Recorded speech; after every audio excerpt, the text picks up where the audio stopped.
Through this mask-wearing pandemic, I've struggled with my glasses and the propensity to fog up every time I put on one of these damn masks. Of course, I know I'm not alone in this struggle, and for the most part, I can survive without my glasses. So I spent most of the year without my glasses. And so I've gotten used to reverting back to a time in my youth, before I wore glasses. And I began musing about that hazy, slightly blurry world. It was in the spring semester of my 9th grade year in high school when I began to feel a little lost. I had trouble both in the classrooms and on the baseball diamond. My grades were slipping and my bat was not making contact with the ball very frequently, if at all. I had no idea what was causing this downward trend in my performance, but I felt a little ashamed, and so I kept it to myself. It wasn't until one of my teachers, perhaps Norma DeJoy of the day, noticed me staring at the board and identified the problem. I'd love to say that having glasses fixed everything, but they didn't. I'm not the professional baseball player I thought I was going to be when I was 15. Nor did my baseball career last past the 9th grade. Never could hit a curve. My grades didn't magically get better either, even though now I could see better. The truth is, like a lot of teenagers, I wasn't really ready to see. I didn't like how the glasses felt or looked, so I seldom wore them. They would only grace my face when I was driving at night or reading notes on the board far from my desk. Glasses just weren't cool, so I wouldn't wear them. It wasn't until the freshman year in college that I began to change and wear them. I still wasn't wearing glasses when I arrived, and I compensated for my nearsightedness by paying attention, despite all the general blurriness of the world, to small little things, little details, information that would tell me who it was walking across the way there, even when I couldn't tell. Were they waving at me or someone behind me? Although I couldn't see a face clearly across the plaza, I could notice how people moved through space, watching their gait, the way they swung their arms and interacted with others. And there was one person whose bearing and comportment I found particularly interesting. I liked the way she kind of floated through her environment. Her little hippie walk was enticing. And it was she who teased me so mercilessly for squinting at her that I began to wear my glasses. Willow's the one who taught me to see, mostly because she's the one I wanted to see. I think that's what's going on in today's gospel story.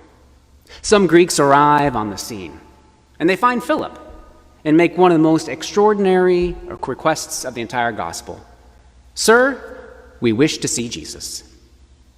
It's a simple request, and yet profound. Like children who say, "Let me see it, let me see it," to their friend with a new toy. They don't just want to see it. They want to experience it. They want to hold it. They want to touch it. They want to dream that they might possess it, perhaps. And these Greeks have found the right disciple.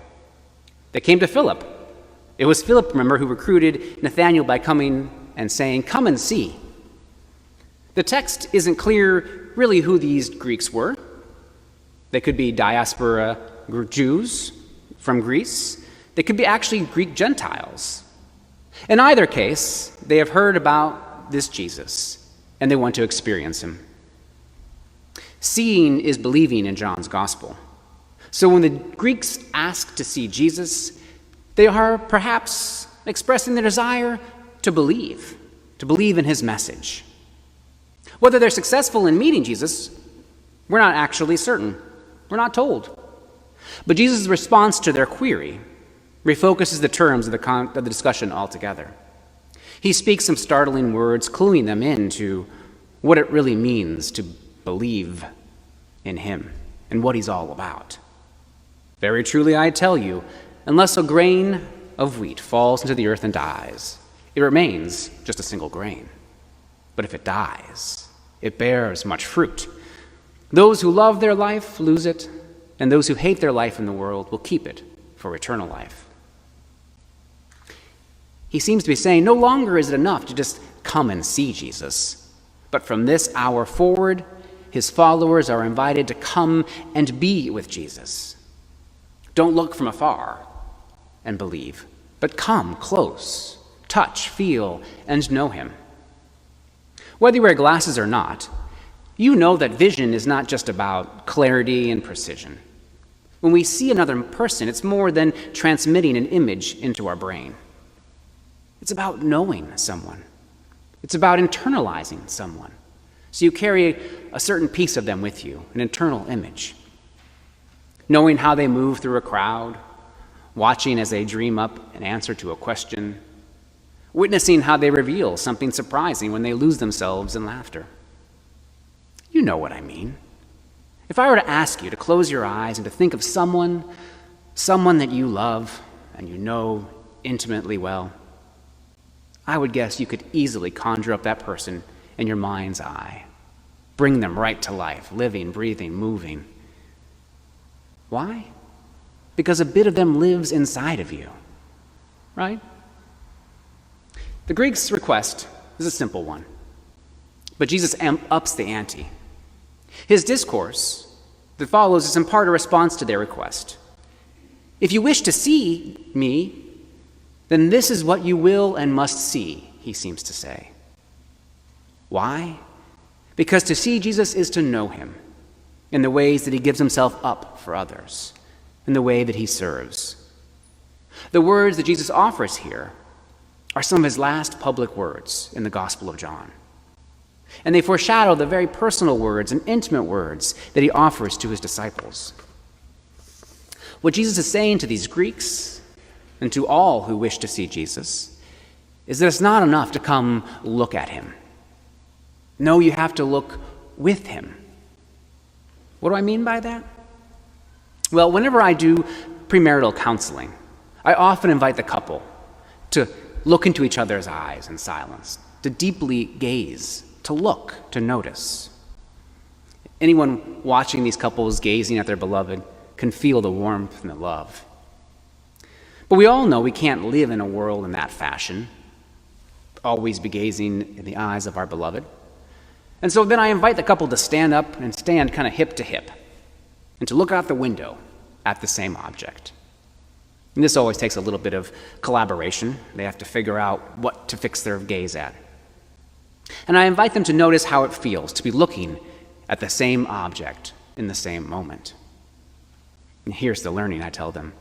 Successful relationships have to navigate the transition from that initial stage of fascination and infatuation, gazing into each other's eyes, into the more stressful components of life. We're moving around in and through the world. And that only works when we're looking at the same object, going in the same direction, when we agree upon the same horizon, the same important values. And that's how we chart our future together. I think that's what Jesus is saying to those who wish to see him in the gospel. He's saying, don't just see me, stand here and see with me. Understand my values and join me in striving toward them. In effect, that's what the lectionary is doing today, serving as a transition into the start of Holy Week on this last true Sunday of Lent.